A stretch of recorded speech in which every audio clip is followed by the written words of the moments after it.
Hello everyone, this is Priyanka and welcome back to my YouTube channel study with aura में आपका बहुत बहुत बहुत स्वागत है। जैसा कि आप देख रहे हैं 11th क्लास के पॉलिटिकल सब्जेक्ट का चैप्टर राष्ट्रवाद।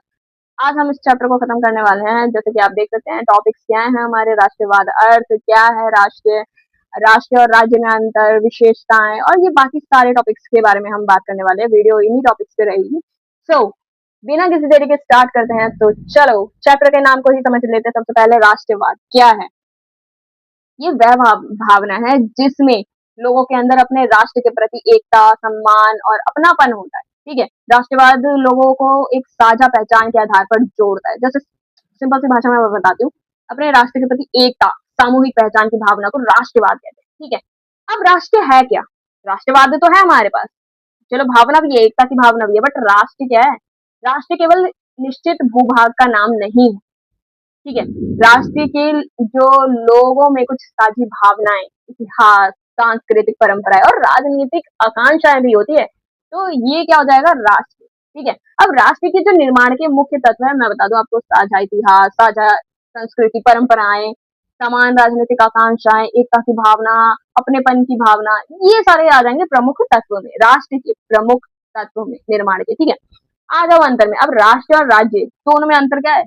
राष्ट्र जो है वो मुख्यतः लोगों की सामूहिक पहचान है। ठीक है, बट राज्य राज्य एक राजनीतिक संस्था है। ठीक है, राष्ट्र की बात करूं तो इसमें साझा इतिहास, संस्कृति और भावना महत्वपूर्ण है। बट राज्य में इसमें सरकार, कानून, क्षेत्र और संप्रभुता महत्वपूर्ण है। राष्ट्र की बात करूं तो राष्ट्र की भावना लोगों को जोड़ती है, बट राज्य कानून संस्थाओं के माध्यम से शासन करता है। राष्ट्र क्या करता है? राष्ट्र के लिए भावनात्मक जुड़ाव महत्वपूर्ण है, बट राज्य राज्य के लिए राजनीतिक व्यवस्था महत्वपूर्ण है। ठीक है, तो ये अंतर आप आई होप आप समझ गए होंगे। ध्यान रखने वाली बात यह है कि हर राष्ट्र का अपना स्वतंत्र राज्य हो ये जरूरी नहीं है। समझ रहे हो? ओके, तो आ जाओ विशेषताओं पर। राष्ट्रवाद की विशेषताएं क्या है? एकता की भावना। राष्ट्रवाद लोगों में एकता पैदा करता है। ठीक है, और उन्हें एक समूह के रूप में जोड़ता है। साझा पहचान मिलती है, मतलब लोगों को स्वयं को किसी बड़े सामूहिक समुदाय का हिस्सा मानते हैं। ठीक है, वो भारतीय नागरिक है। ठीक है, ऐसा उदाहरण दे रही मैं आपको। राष्ट्र के प्रति निष्ठा। नागरिक अपने राज्य के हित और सम्मान को महत्व देता है। स्वच्छता की इच्छा। राष्ट्रीय आंदोलन अक्सर विदेशी शासन या बाहरी नियंत्रण से स्वतंत्रता की मांग करता है। ठीक है, अब आ जाओ समान राजनीतिक अधिकार पे। ये क्या करता है कि आधुनिक राष्ट्रवादी जो नागरिकों के बीच समानता और राजनीतिक भागीदारी पर जोर देता है। ठीक है, तो ये सब क्या थे? विशेषताएं। ठीक है, याद करते चलो। ओके, तो राष्ट्रवाद और आत्मनिर्णय का अधिकार क्या है? क्या संबंध है इनमें? मैं बता दूं, आत्मनिर्णय जो है उसका मतलब ये होता है कि किसी राष्ट्र के लोगों को अपनी राजनीतिक भविष्य का निर्णय स्वयं करने का अधिकार होना चाहिए। ठीक है, किसी भी राष्ट्र के लोगों को अपने राजनीतिक भविष्य का निर्णय स्वयं करने का अधिकार होना चाहिए। ठीक है, उदाहरण के लिए यदि अगर कोई समुदाय स्वयं को एक अलग राष्ट्र मानता है, स्वयं को समुदाय स्वयं को अलग राष्ट्रीय मानता है, तो वह अपने राजनीतिक भविष्य के बारे में निर्णय लेने की मांग कर सकता है। लेकिन आत्मनिर्णय का प्रश्न हमेशा सरल नहीं होता, क्योंकि यह एक ही क्षेत्र में अलग अलग समुदाय अपनी अलग अलग पहचान, राजनीतिक मांगे रख सकते हैं। ठीक है, तो ये सरल नहीं होता है। ओके, तो राष्ट्रवाद और लोकतंत्र के बारे में पढ़ लेते हैं। राष्ट्रवाद का लोकतंत्र से गहरा संबंध होता है। लोकतांत्रिक जो है, लोकतांत्रिक राष्ट्र में क्या होता है कि सभी नागरिकों को समान अधिकार मिलते हैं। ठीक है, नागरिक सरकार के निर्माण में भाग लेते हैं। सरकार के निर्माण में भाग लेते हैं नागरिक। ठीक है, लोगों की इच्छा को महत्व दिया जाता है। नागरिकों में समान राजनीतिक पहचान विकसित होती है। इस प्रकार लोकतांत्रिक राष्ट्र जो राष्ट्रवाद है नागरिकों को समान अधिकार जिम्मेदारियों के आधार पर जोड़ता है। ठीक है, राष्ट्रवाद और विविधताएं के बारे में देख लेते हैं। भारत जैसे देश में अनेक धर्म पाए जाएंगी, भाषाएं, संस्कृति, जाति, क्षेत्र पहचान पाई जाएंगी। ठीक है, फिर भी भारत में लोगों को एक साझा भारतीय नागरिकता और संविधान जोड़ते हैं। ठीक है, इसीलिए भारतीय राष्ट्रवाद का महत्वपूर्ण आधार है। ठीक है, समझ आई? विविधता में एकता है। हमारे पास धर्म अलग अलग है, भाषाएं अलग अलग है, संस्कृति अलग अलग है, जातियां अलग है, क्षेत्रीय पहचान अलग अलग है, बट फिर भी हमें क्या है? एकता है। ठीक है, आ जाओ नेक्स्ट पे। भारतीय राष्ट्रवाद की विशेषताएं क्या है? भारतीय राष्ट्रवाद जो है उसका विकास मुख्य रूप से औपनिवेशिक शासन के विरोध के दौरान हुआ। ठीक है, भारतीय राष्ट्रीय आंदोलन ने लोगों को एक साथ लाने का प्रयास किया। ठीक है, अब इसकी विशेषताएं मैं बताऊं आपको। विदेशी शासन से स्वतंत्रता की मांग, ठीक है, भारतीय संविधान, सभी भारतीयों की एकता, ठीक है, विभिन्न धर्म और भाषाओं का सम्मान हुआ, ठीक है, समान नागरिकता प्राप्त हुई, लोकतंत्र मूल्यों पर जोर दिया गया, विविधता को स्वीकार किया, ठीक है। तो ये क्या थी कि राष्ट्रवाद की विशेषताएं। ओके, तो आ जाओ नेक्स्ट पे। राष्ट्रवाद की सकारात्मक भूमिका, क्या पक्ष है सकारात्मक, पॉजिटिव, क्या पॉजिटिविटी, क्या चीज है इसमें राष्ट्रवाद में। मैं आपको बता दूं, जो लोगों में एकता पैदा करता है राष्ट्रवाद है। स्वतंत्र आंदोलनों को मजबूत कर सकता है वो राष्ट्रवाद है। लोगों में देश के प्रति जिम्मेदारी की भावना पैदा करता है वो राष्ट्रवाद, ठीक है। लोकतांत्रिक भागीदारी को बढ़ावा देता है या सामाजिक राजनीतिक में सहयोग करता है वो राष्ट्रवाद। पॉजिटिविटी देखा जाता है उसमें, सकारात्मक पक्ष देखा जाता है, ठीक है। आ जाओ सीमाओं पर, आलोचना या सीमाओं पर, जो भी है आप देख लो, क्योंकि आलोचना सीमा एक जैसे, अगर आलोचना पूछा या सीमाएं पूछिए तो आप आपको ये लिखना है। ओके, तो राष्ट्रवाद की कुछ नकारात्मक रूप भी हैं। हमने सकारात्मक तो पढ़ लिया, बट नकारात्मक क्या है, नेगेटिविटी क्या है। यह जो यदि राष्ट्रवाद अत्यधिक आक्रामक हो जाए तो दूसरे राष्ट्र के प्रति घृणा बढ़ सकती है, अल्पसंख्यकों की पहचान की उपेक्षा हो सकती है, ठीक है, क्षेत्र या जाति संघर्ष बढ़ सकता है, युद्ध और संघर्ष का बढ़ावा मिल सकता है, मतलब जो युद्ध है और संघर्ष है दोनों को बढ़ावा मिल सकता है। तो ये कुछ नेगेटिव पॉइंट्स है, ठीक है। इसलिए ऐसा राष्ट्रवाद अधिक उपयोगी है जो अपने राष्ट्र से प्रेम के साथ साथ दूसरे लोगों और राष्ट्रों के अधिकारों का भी सम्मान करे। आ जाओ नेक्स्ट टॉपिक पे। राष्ट्रवाद और वैश्वीकरण। आज दुनिया के देश जो है वो एक दूसरे से आर्थिक, राजनीतिक, तकनीकी रूप से जुड़े हुए, ठीक है। इसे वैश्वीकरण कहते हैं, ठीक है। वैश्वीकरण के कारण राष्ट्र के बीच सहयोग बढ़ा है, लेकिन राष्ट्र की पहचान अभी भी महत्वपूर्ण है। सहयोग बढ़ा है, बिजनेस हुआ है, व्यापार हुआ है, आर्थिक स्थिति ठीक हुई है कई देशों की, ठीक है। बट इससे क्या है, राष्ट्र की पहचान अभी भी महत्वपूर्ण है, राष्ट्र की पहचान जरूरी है। इसलिए राष्ट्रवाद और वैश्वीकरण दोनों साथ साथ मौजूद हैं। क्वेश्चन स्टार्ट हो गए हैं भाई, नोटबुक और पेन साथ लेके बैठो, साथ ही साथ नोट करते जाओ। पहला क्वेश्चन, राष्ट्रवाद से आप क्या समझते हो और इसकी विशेषताएं बतानी है, ठीक है। राष्ट्रवाद मैं बता दूं आप लोगों को, जैसे पता ही है बट फिर भी मैं बता देती हूँ, ठीक है। राष्ट्रवाद एक ऐसी भावना है जिसमें लोगों के अंदर अपने राष्ट्र के प्रति एकता, अपनापन, प्रेम, निष्ठा की भावना होती है, ठीक है। राष्ट्रवाद लोगों को एक साझा पहचान के आधार पर जोड़ता है, ठीक है। अब इसकी विशेषता क्या है, साझी पहचान। लोग स्वयं को एक बड़े समुदाय या राष्ट्र का हिस्सा मानते हैं, एकता की भावना। राष्ट्रवाद लोगों को एकता के सूत्र में बांधता है। राष्ट्र के प्रति निष्ठा, लोगों में राष्ट्र के प्रति सम्मान, जिम्मेदारी की भावना होती है। स्वतंत्रता की इच्छा, राष्ट्रवाद विदेशी शासन से मुक्ति की भावना को मजबूत कर सकती है, ठीक है। समानता की बात करूँ तो आधुनिक राष्ट्रवाद सभी नागरिकों को समान राजनीतिक अधिकार देने पे जोर देता है, ठीक है। सामूहिक हित की बात करूँ तो व्यक्ति अपने निजी हितों के साथ राष्ट्र के सामूहिक हितों को भी महत्व देता है। अब निष्कर्ष की बात करते हैं। राष्ट्रवाद जो है वो लोगों को एक साझा पहचान और उद्देश्य से जोड़ता है।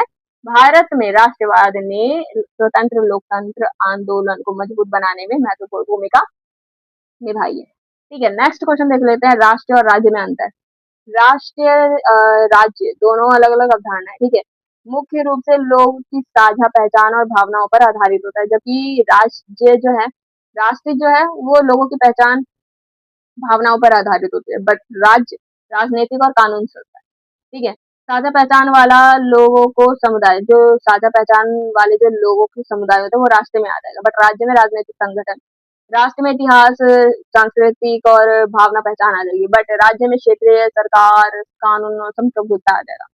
राष्ट्र में लोग और उनकी सामूहिक भावना आ जाएगी, और राज्य में निश्चित क्षेत्र और सरकार, कानून, संप्रभुता आ जाएगी, ठीक है।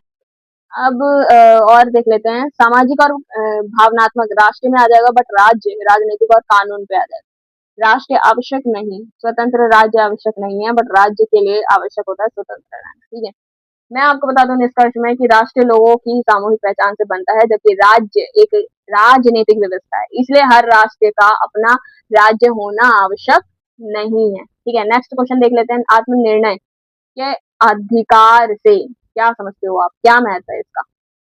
आत्मनिर्णय का अधिकार का अर्थ ये है कि किसी राष्ट्र या समुदाय के लोगों को अपने राजनीतिक भविष्य के बारे में स्वयं निर्णय लेने के अधिकार होने चाहिए। अब इसका महत्व क्या है, लोगों को अपनी राजनीतिक व्यवस्था चुनने का अधिकार मिलता है, ठीक है।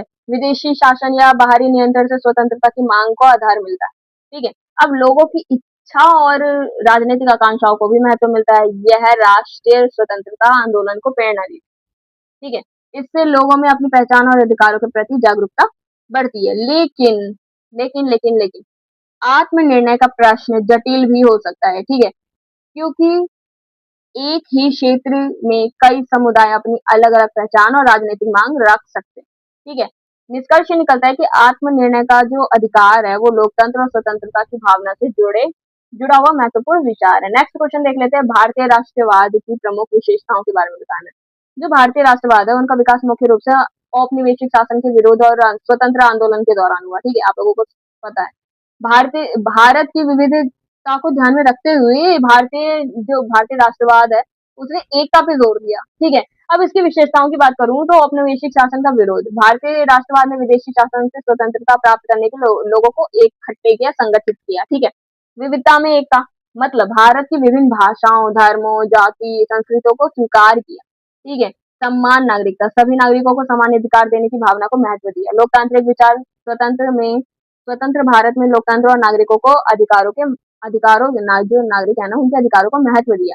साझी पहचान, अलग अलग समुदाय के लोगों में भारतीय होने की भावना को विकसित किया। ठीक है, स्वतंत्र और आत्मसम्मान, भारतीयों में अपने भविष्य का निर्णय स्वयं करने की भावना मजबूत हो गई। भारतीय राष्ट्रवाद की सबसे बड़ी विशेषता यह है कि उसने विभिन्नताओं के बावजूद लोगों को एक साथ रखा, एक साझा भारतीय पहचान से जोड़ने का प्रयास किया। स्वतंत्रता में ये वैसे एक चुनौती थी कि अलग-अलग धर्म, जाति लोग हैं, संस्कृति के लोग हैं, तो एकता कैसे होगी? बट भारत ने ना एक प्रेरणादायक चीज की है जो सभी जो लोग हैं वो प्रेरणा लेते हैं। इतने सारे अलग-अलग भाषाई, जाति, धर्म लोगों को भी इकट्ठा की एकता की भावना है। ठीक है, अब आ जाओ नेक्स्ट क्वेश्चन में। राष्ट्रवाद के सकारात्मक और नकारात्मक दोनों पक्ष की व्याख्या करनी है। ठीक है, राष्ट्रवाद समाज और देश के लिए उपयोगी हो सकता है। ठीक है, लेकिन इसका अत्यधिक और आक्रामक रूप से समस्याएं भी पैदा कर सकती है। सकारात्मक पक्ष में बता दूं, लोगों में एकता पैदा होती है। ठीक है, देश के प्रति जिम्मेदारी की भावना बढ़ती है, स्वतंत्र आंदोलन को मजबूत मिलता है, नागरिकों को सामूहिक उद्देश्य के लिए प्रेरित करता है, लोकतांत्रिक भागीदारी और समान नागरिकता को बढ़ावा देता है। बट नकारात्मक पक्ष भी देख लेते हैं भाई। अध्यात्म अत्यधिक राष्ट्रवाद दूसरे देशों के प्रति घृणा पैदा कर सकती है। ठीक है, उदाहरण के तौर पे पड़ोसी देश को ले लो, समझ रहे? ओके, अल्पसंख्यक समुदाय की पहचान की उपेक्षा हो सकती है। ठीक है, जातीय और क्षेत्रीय संघर्ष बढ़ सकते हैं। ठीक है, दूसरे राष्ट्रीयों को शत्रु मानने की प्रवृत्ति बढ़ सकती है। ठीक है, आक्रमण, राष्ट्रवाद, युद्ध और हिंसा को बढ़ावा दे सकता है। ठीक है, निष्कर्ष निकलता है राष्ट्रवाद जो है एक ऐसा बेहतर रूप है जो अपने देश के प्रति प्रेम तो बढ़ाते ही बढ़ाता है, साथ साथ अन्य राष्ट्रों और समुदायों के अधिकारों का भी सम्मान करे तो ज्यादा अच्छा है। अगर सम्मान नहीं करेंगे तो वो नकारात्मक प्रभाव पड़ सकता है। नेक्स्ट क्वेश्चन, राष्ट्रवाद और लोकतंत्र के बीच का संबंध क्या है? मैं बता दूं आपको कि राष्ट्रवाद और लोकतंत्र जो है वो एक गहरे संबंध से जुड़ा हुआ है। आधुनिक राष्ट्रवाद में लोग जो नागरिक है, नागरिकों को राष्ट्र का महत्वपूर्ण हिस्सा माना जाता है, और लोकतंत्र जो है वो नागरिकों के शासन में भाग लेने वाले अधिकार देता है। मतलब जो लोकतंत्र है ना उसमें भागीदारी लेने का अधिकार देता है, सरकार को चुनने का अधिकार देता है। ठीक है, राजनीति में भाग लेने का अधिकार देता है। ठीक है, अब दोनों के संबंध में इस प्रकार से समझ सकते हैं कि लोकतंत्र सभी नागरिकों को समान राजनीतिक अधिकार देता है, राष्ट्रवाद नागरिकों में साझा पहचान की भावना पैदा करता है। लोकतंत्र जो है वो नागरिकों की इच्छा का महत्व करता है, समझता है और काम करता है, लाइक वैसे। ठीक है, राष्ट्रवाद लोगों को सामूहिक हितों के लिए एकजुट कर सकता है। लोकतांत्रिक राष्ट्रवाद में सरकार जनता के प्रति जवाबदेही होती है। निष्कर्ष ये निकलता है कि लोकतंत्र और राष्ट्रवाद तब एक दूसरे को मजबूत करते हैं जब राष्ट्रवाद समानता, स्वतंत्रता, नागरिक अधिकार और विविधता का सम्मान पर आधारित है। समझे कि नहीं? नेक्स्ट क्वेश्चन, भारत जैसे विविधतापूर्ण देश में राष्ट्रवाद की भूमिका क्या है? क्या भूमिका है? अलग अलग धर्म, जाति, संस्कृति वाले लोगों के देशों में राष्ट्रवाद की जरूरत क्या है? मैं बता देती हूँ आपको। भारत में अनेक धर्म, जाति, भाषा, संस्कृति, क्षेत्र पहचान है। ठीक है, इतनी विविधता होने के बावजूद भी राष्ट्रवाद लोगों को एक साझा भारतीय पहचान से जोड़ने में महत्वपूर्ण भूमिका निभाती है। अब इसकी भूमिका क्या है? भूमिका निभाती तो है, पर है क्या भूमिका? भूमिका ये है कि राष्ट्रीय एकता को मजबूत करती है। सबसे पहले तो यही है कि एकता मजबूत करती है, विभिन्न समुदायों में सहयोग की भावना पैदा करती है, सभी नागरिकों को सम्मान राष्ट्रीय पहचान देती है। ठीक है, संविधान और लोकतांत्रिक मूल्यों के प्रति सम्मान बढ़ाती है और देश की स्वतंत्र और संप्रभुता की रक्षा करती है, भावना पैदा करती है, ठीक है। विविधता में एकता की भावना को मजबूत करती है, ठीक है। भारत में राष्ट्रवाद का अर्थ केवल एक जैसी भाषा है, संस्कृति का नहीं होता, ठीक है। राष्ट्रवाद का मतलब ये नहीं होता कि भाषा एक जैसी है, संस्कृति एक जैसी है, तो ये राष्ट्रवाद है। नहीं, अलग-अलग पहचान रखने वाले लोगों को भी सम्मान नागरिक के रूप में राष्ट्र का हिस्सा माना जाता है या हिस्सा हो सकता है, ठीक है। निष्कर्ष ये निकलता है कि राष्ट्रवाद की ताकत उसकी विविधता को स्वीकार करते हुए राष्ट्रीय एकता बनाए रखने में है, ठीक है। मेन तो यही है राष्ट्रवाद का मतलब। राष्ट्रवाद और वैश्वीकरण के बीच का संबंध आप चीजें समझ तो गए होंगे, बट मैं फिर भी आंसर देने का एक तरीका बता देती हूँ, ठीक है। वैश्वीकरण के कारण दुनिया में देश में मतलब दुनिया भर के देशों में आर्थिक, राजनीतिक, तकनीक और संस्कृति रूप से एक दूसरे से अधिक जुड़े हैं, ठीक है। जीन्स हो गया, जीन्स भी हमारे देश का नहीं है, ठीक है। लाइक मेकअप, मेकअप तो चलो वैसे है, बट एक वो होता है, आपने देखा होगा इंडियन मेकअप और कोरियन मेकअप, ये सारी चीजें विकसित हो रही है, एक दूसरे के बारे में हम समझ रहे हैं, एक दूसरे की हिस्ट्री हम कभी कभी जानते हैं, या फिर एंटरटेनमेंट से चीजें जुड़ी हुई समझते हैं, जुड़ते हैं, ठीक है। इसके बावजूद राष्ट्रीय और राज्य सॉरी राष्ट्र और राष्ट्रीय पहचान की का महत्व समाप्त नहीं हुआ। इसके बावजूद भी राष्ट्र और राष्ट्रीय पहचान का जो है महत्व है वो समाप्त नहीं हुआ, ठीक है। चीजें समझो, इस लाइन में बहुत गहरी बात लिखी हुई है। हाँ, राष्ट्रीयवाद और वैश्वीकरण के संबंध को इस प्रकार समझा जा सकता है। किस प्रकार समझा जा सकता है, आप मुझे बताइए किस प्रकार समझा जा सकता है। मतलब वैश्वीकरण से देशों के बीच सहयोग बढ़ता है, इस प्रकार समझा जा सकता है। लोग और वस्तु जो है वस्तुएं अलग अलग देशों में आसानी से पहुंच जाती है, ठीक है। संचार और तकनीकी की दुनिया में लोगों को अधिक जुड़ाव बनाए हैं, ठीक है। फिर भी लोग अपनी राष्ट्रीय पहचान और संस्कृति से जुड़े हुए हैं। दिवाली आती है भाई, मैं क्या बोलूँ, दिवाली आती है अपने संस्कृति से जुड़े हैं, साड़ी ट्रेडिशनल से जुड़े हैं, उसमें कोई क्या बताऊँ मैं, मतलब अपनी संस्कृति से जुड़े हुए हैं, मेन चीज़ ये है, ठीक है। राष्ट्र आज भी अपनी संप्रभुता और राष्ट्रीय हितों की रक्षा करता है, ठीक है, समझ आई? वैश्वीकरण ने राष्ट्रवाद को समाप्त नहीं किया है, ठीक है। एक दूसरे जो देश हैं वो एक दूसरे की कल्चर को समझते हैं, संस्कृति को समझते हैं। बहुत से लोग हैं जो विदेशी लोग हैं जो इंडिया की संस्कृति को समझने की कोशिश करते हैं, उनसे जुड़ने की कोशिश करते हैं, है ना? शादी मैंने तो कहीं सुना है कि किसी विदेश में ना मतलब ऐसा कहीं हुआ है, मुझे अच्छे से याद नहीं है, बट जो शादियाँ हैं ना वो एकदम इंडियन स्टाइल में हुई है। उनकी मतलब हमारी संस्कृति को वो मिल हमारी संस्कृति से जुड़ रहे हैं वो लोग। तो ये चीज़ है, वैश्वीकरण कई हद तक एक दूसरे के जुड़ाव से जुड़ा हुआ है, ठीक है? चाहे कैसे भी हो, आर्थिक हो, राजनीतिक हो, सांस्कृतिक हो, तकनीकी हो, ठीक है? कैसे भी हो। निष्कर्ष देख लेते हैं, वैश्वीकरण ने राष्ट्रवाद को समाप्त नहीं किया है, आज दोनों साथ-साथ मौजूद है और राष्ट्र को वैश्विक सहयोग के साथ अपने राष्ट्रीय पहचान और हितों का भी ध्यान रखना पड़ता है। ओके, ने इस क्वेश्चन के साथ ये चैप्टर भी यहीं समाप्त होता है, मिलते हैं नेक्स्ट वीडियो में, ठीक है? तब तक के लिए be happy, stay safe, stay healthy बच्चों, बाय।